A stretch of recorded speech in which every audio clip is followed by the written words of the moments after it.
Hi my YouTube family, कैसे हैं आप सब। उम्मीद करती हूँ कि आप लोग अच्छे होंगे। तो मैं आज आप लोग को 6 कली वाली पेटीकोट की सिलाई बताने वाली हूँ और सिलाइयों में आने वाली उन दिक्कतों के बारे में बताने वाली हूँ जो कि आप थोड़ा सा भी मिस्टेक कर देते हो तो आपकी पूरी की पूरी पेटीकोट ख़राब हो जाती है।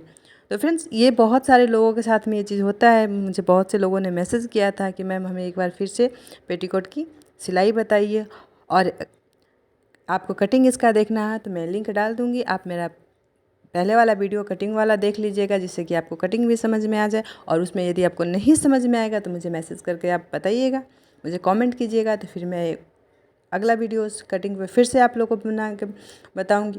तो फ्रेंड्स, ऐसे तो हम लोग सोचते हैं ना कि पेटीकोट की सिलाई बहुत ही सिंपल है, बहुत ही है, लेकिन कहने के लिए सिंपल है, लेकिन इसमें आप एक छोटी सी भी गलती कर लेते हो ना तो हमारी पूरी की पूरी पेटीकोट ख़राब हो जाती है। तो आज मैं उन्हीं गलतियों के बारे में आपको बताऊंगी और बताऊंगी कि कैसे आप कौन कौन सा स्टेप आप ध्यान रखोगे तो आपके पेटीकोट की पूरी सिलाई बहुत ही अच्छी और बहुत ही आसानी से हो जाएगी। तो चलिए स्टार्ट करते हैं। तो ये मेरा पेटीकोट का कटिंग था और कैसे हमें रखना है मैंने ये दिखा दिया।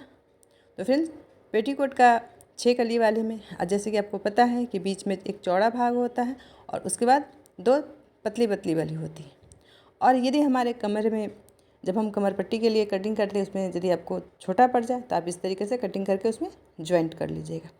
और इस ज्वाइंट में भी आपको एक बहुत ही ध्यान देने वाली बात है, जो आप ध्यान रखिएगा तो आपकी पेटीकोट की जो सिलाई है बहुत ही फिनिशिंग आएगी। तो फ्रेंड्स, जब हम ये सिलाई लगाते हैं तो आप ये चीज़ हमेशा ध्यान रखिएगा कि जब आप ये सिलाई लगाइएगा तो एक तो थोड़ा सा एकदम छोटे टाँके लगाइएगा, मतलब बहुत छोटा भी नहीं और बहुत बड़ा भी नहीं, जिससे कि आपकी पेटीकोट की जो पट्टी है उस पर जोर ना पड़े। नहीं तो वो बड़े टाँके लगाइएगा तो खिंच जाएंगे तो वहाँ से खुलने का डर रहता है। और हमेशा ही जब भी आप पेटीकोट में ये ज्वाइंट दीजिएगा तो इसके ऊपर से एक फिर से सिलाई लगाइए, जिससे कि आपकी पेटीकोट की जो कमर की पट्टी होगी मजबूत रहेगी और यहाँ से सिलाई कभी भी खुलेगी नहीं। क्योंकि जो कमर की पट्टी होती है उस पर जब हम फित्ता बांधते हो ना तो वो टाइट होता है तो उस पर जोर पड़ता है। इसीलिए इसको कभी भी हमें सिलना है तो हमें इसको मजबूती से ही सिलना है।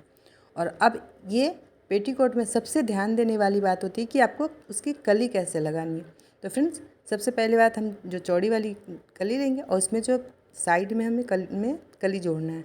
तो उसके लिए हमें क्या करना है, जो पतली वाली है जो हम कली लिए हुए ना उसमें जिस साइड से कोना निकला होगा हमें वो वाली रखनी है और पेटीकोट में ज्वाइंट करनी है। तो दोनों कोनों को पकड़ करके हमें इस तरीके से ज्वाइंट करनी है और फिर सिलाई लगानी है। एक जो आप हमेशा ही पेटीकोट में ये स्टेप हमेशा ही ध्यान रखिएगा, जिससे कि आपको पेटीकोट सिलने में दिक्कत ना हो। नहीं तो यदि आप ये ध्यान नहीं दोगे तो आपकी पेटीकोट की कोई भी फिनिशिंग नहीं आएगी और आप जब उसकी नीचे की जब मोहरी बनाओगे ना तो आपकी वो बिल्कुल भी नहीं बैठेगी।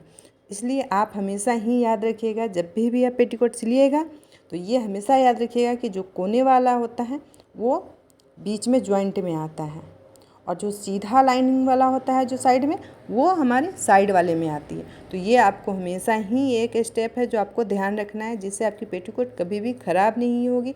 और एक चीज़ ये भी ध्यान रखिएगा कि आप जब भी सिलाई दीजिएगा तो एक जैसा ही कोशिश कीजिएगा कि सिलाई देने की। नहीं तो कहीं मोटा कहीं पतला आप सिलाई दीजिएगा तो वो भी आपका सिलाई थोड़ा ख़राब देखने मिलेगा।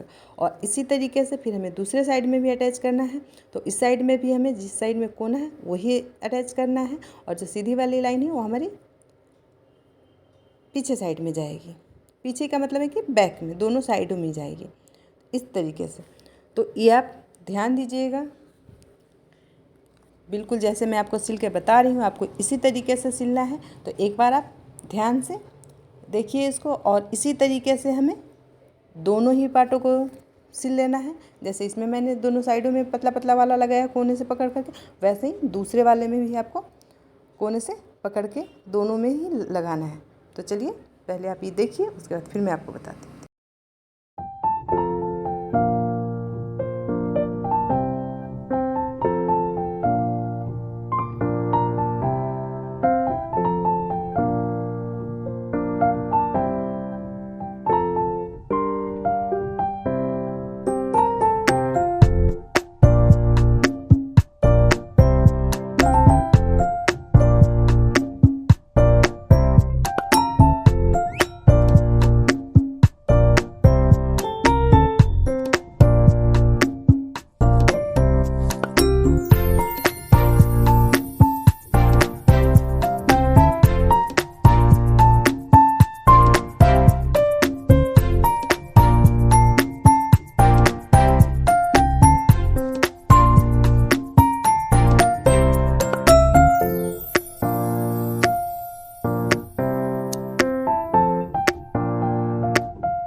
अब हमें क्या करना है कि दोनों पल्लों को पकड़ के एक साथ में ज्वाइंट कर देना है इस तरीके से।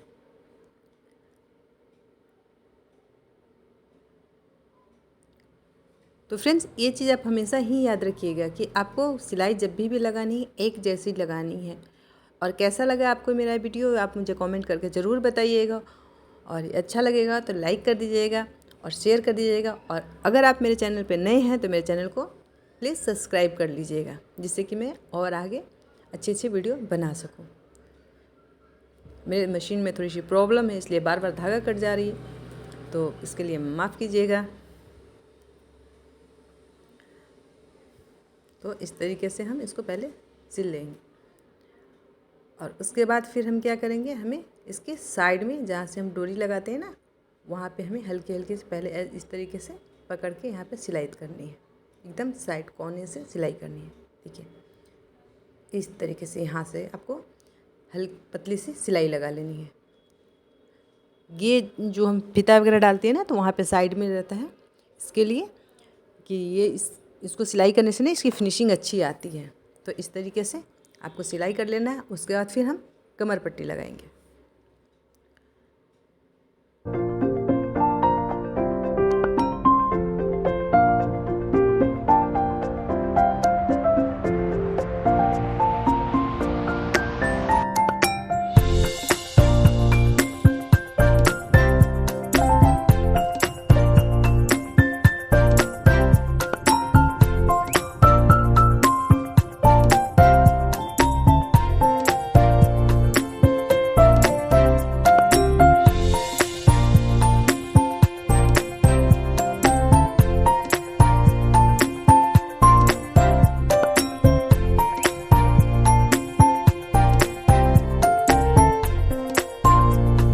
इस तरह से हमें सिलने के बाद फिर हमें दोनों पल्लों को एक साथ ज्वाइंट कर लेना है।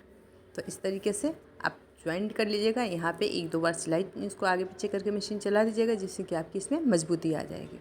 और फिर हम इसको पहले पूरी तरीके से सिलाई चलाएँगे, उसके बाद हम फिर इसमें कमर पट्टी लगाएंगे।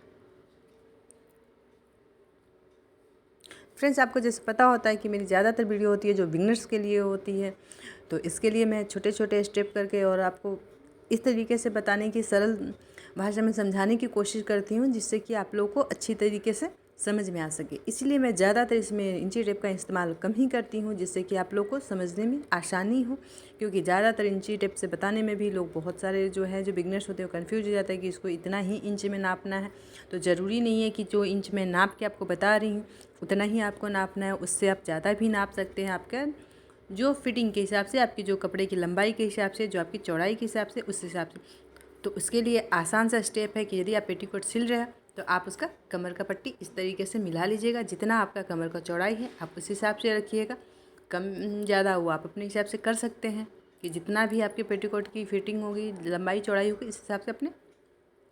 और इंची टेप से यदि नापिएगा तो ज़्यादातर जो पेटीकोट बनता है, बीच वाला जो पोर्शन होता है वो आपको 6 रखिएगा तो 12 की सिलाई आएगी जो चौड़ी होती है। और यदि आपको इससे भी पतली रखनी है तो आप 5.5 दे सकते हैं। 5 और 5.5, एक साइड से 5 और एक साइड से 5.5 दे सकते हैं। तो कोशिश, तो आप मेरे चैनल पर नए हैं तो आप मेरी पहली वाली वीडियो डालिएगा, जिसका लिंक मैं आपको डाल दूँगी। आप देख लीजिएगा कि हमको पेटीकोट की 6 वाली की कटिंग कैसे करनी है। तो इस तरीके से हम पकड़ के सबसे पहले इसको कमर पट्टी अब लगाएंगे। तो फ्रेंड्स, कभी कभी होता है ना कि आप जब कमर पट्टी लगाते हो तो उसकी बेल्ट आपको बड़ी हो जाती है, और तो इसके लिए है कि आपको कमर पट्टी का बेल्ट नाप लीजिएगा, तब आप कटिंग कीजिएगा, उसमें कपड़ा ज्वाइंट कीजिएगा। या तो बिना ज्वाइंट का, यदि क्योंकि बिना ज्वाइंट का बहुत कम ही ऐसा कमर में होता है, या तो आप एक दूसरे साइड से निकाल के लगाते हो। मैं अपने आने वाली वीडियो में उस तरीके से भी आपको पट्टी निकालना बताऊंगी, लेकिन उससे क्या होता है कि उसमें उतनी फिनिशिंग नहीं आती है, और मैं ये जो बता रही हूँ इसमें फिनिशिंग अच्छी आती है। इसके लिए मैं आपको ये तरीका बताई हूँ कि आप कभी भी कमर पट्टी का नाप कर फिर कटिंग कीजिएगा, या तो कपड़ा ज्वाइंट कीजिएगा, तो उस हिसाब से कीजिएगा। तो अब हम पहले यहाँ पे कमर पट्टी को ज्वाइंट कर लेते हैं। और फ्रेंड्स, जब भी आप ज्वाइंट कीजिएगा तो कमर पट्टी का ये ध्यान रखिएगा कि ज्वाइंट आप नीचे की तरफ से कीजिएगा, जिसकी सिलाई आपके ऊपर है। क्योंकि आप ऊपर से सिलाई कीजिएगा ना तो फिर भी वहाँ आपको फिनिशिंग नहीं आएगी बिल्कुल भी। इसलिए और मेरा मकसद है कि आपको उस तरीके से बताऊं जिससे कि आपकी सिलाई में, फर्स्ट सिलाई में भी आपकी फिनिशिंग आए और आपका कपड़ा ख़राब ना हो। इसीलिए मैं आपको एकदम पूरी परफेक्ट तरीके से बताने की कोशिश कर रही हूँ। इसीलिए मैं ज़्यादातर वीडियो में कटिंग और स्टिचिंग नहीं डालती हूँ, क्योंकि वीडियो बहुत लंबा हो जाता है, उसको भगा भगा। क्योंकि कोई भी सिलाई जो है 1 घंटे, 1.5 घंटे, 2 घंटे से पहले की नहीं होती है। कोई भी नॉर्मली पेटीकोट जो बहुत ही फास्ट सिलेगा वो भी कम से कम आधे घंटे का, 30 से 40 मिनट का वीडियो कपड़ा सिलने में बनता है। तो 30-40 मिनट का जो सिलाई हो उसको 10 मिनट 15 मिनट वीडियो में कैप्चर करना इम्पॉसिबल है।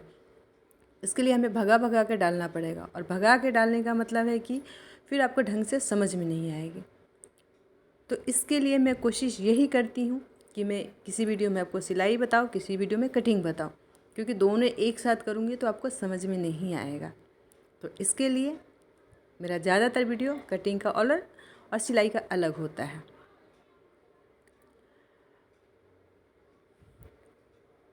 तो इस तरीके से हम कमर पट्टी लगा लेंगे और उसके बाद यहाँ पे हल्की सी इस तरीके से फोल्ड कर ली। यदि आप बिगनर्स हैं तो पहले भी आप इसको एक बार सिलाई, कच्चा सिलाई लगा सकती हैं, लेकिन ऐसे ज़्यादा ज़रूरत नहीं है, क्योंकि आप जैसे ही इसको फोल्ड करोगे अपने आप ही, क्योंकि आपका सिलाई यदि परफेक्ट है, एक जैसा बना हुआ है, तो अपने आप ही हो जाएगा। और ये चीज़ आप एकदम साइड में कोना पकड़ करके एकदम जो हमारी नीचे वाली सिलाई है ना, वो नीचे अंदर दब जानी चाहिए।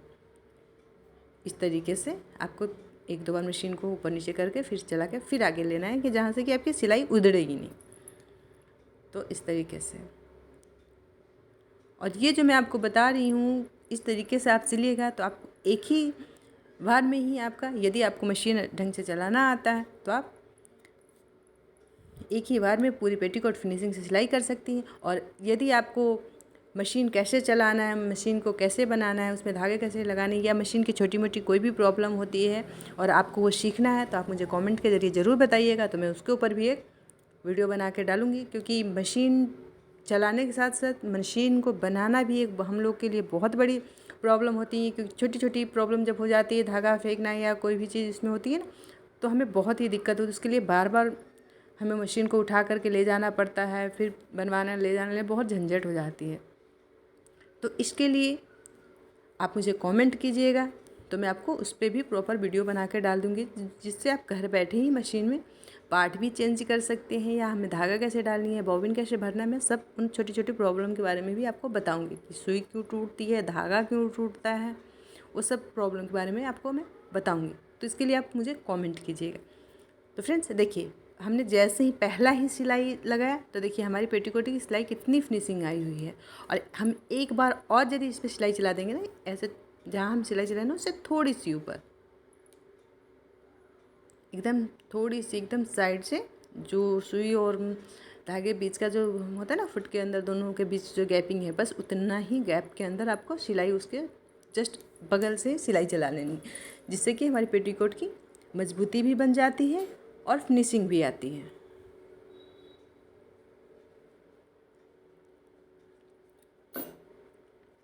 उम्मीद करती हूँ कि आपको मेरा वीडियो अच्छा लग रहा होगा, और अच्छा लगेगा तो आप एक बार लाइक कर दीजिएगा, कमेंट कर दीजिएगा। फ्रेंड्स, आप लोग लाइक नहीं करते हो, वीडियो देख के ऐसे ही आगे निकल जाते हो, जिससे हमें लगता है कि पता नहीं हमारी वीडियो आप लोग को अच्छी लग रही है या नहीं लग रही है। क्योंकि फ्रेंड्स, मकसद ये नहीं है कि हमें सिर्फ व्यूज़ लेना है, मकसद ये होता है कि आपको अच्छे से समझ में आए, आप लोग अच्छी अच्छी कमेंट करो, जिससे कि हमारा मनोबल और बढ़े। तो इस तरीके से देखिए हमने डबल सिलाई चलाया तो हमारी पेटीकोट कितनी अच्छी तरह से फिनिशिंग हो गई। और 2 स्टेप मैंने आपको पहले ही बताया था पेटीकोट में, कि 2 चीज़ आप नहीं करोगे तो आपका पेटीकोट कभी भी नहीं बैठेगा। और तीसरा मेन सबसे बड़ी एक और प्रॉब्लम होती है, जो हम पेटीकोट बनाते हैं तो हमें बिल्कुल भी इग्नोर नहीं करना है, नहीं तो हमारी पेटीकोट की स्टेप कभी भी नहीं बैठेगी। तो जब भी आप नीचे का जो मोहरी बना, तो जहाँ से हमने कमर का जॉइंट किया हुआ है डोरी लगाने वाले ना, उसी वाले कली से आपको फोल्ड करना है, इस तरीके से मोड़ करके। ये बात आप हमेशा ही ध्यान रखिएगा कि आपको बीच से कहीं से फोल्ड नहीं करनी है, आपको उसी कली के को नीचे से करनी है जहाँ से कि आपने फीता वाला जो जॉइंट किया हुआ है, क्योंकि वहाँ से ही आप करोगे तो आपकी पेटीकोट की फिनिशिंग बहुत ही अच्छी आएगी और आपको नीचे की मोहरी बनाने में कोई प्रॉब्लम नहीं होगी। और दूसरा, जब भी आप मोहरी बनाना तो ऊपर के कपड़े को हल्का टाइट और नीचे के कपड़े को लूज छोड़ना है, जिससे कि आपकी मोहरी बहुत ही अच्छी आएगी। और यदि आप ऊपर वाले कपड़े को भी खींचोगे तो फिर वो मोहरी ढंग की नहीं आएगी और सुकड़ी सुकड़ी सी हो जाएगी, एकदम अजीब टाइप की लगेगी। तो इसके लिए आपको इस तरीके से ऊपर वाले कपड़े को हल्की सी टाइट करनी है और नीचे वाले कपड़े को लूज रखनी है। ये चीज़ आप हमेशा याद रखिएगा। तो इस तरीके से हमारा पेटीकोट बन के अब हो जाएगा तैयार। तो फ्रेंड्स, कैसा लगा आपको ये मेरा वीडियो, आप मुझे कमेंट करके ज़रूर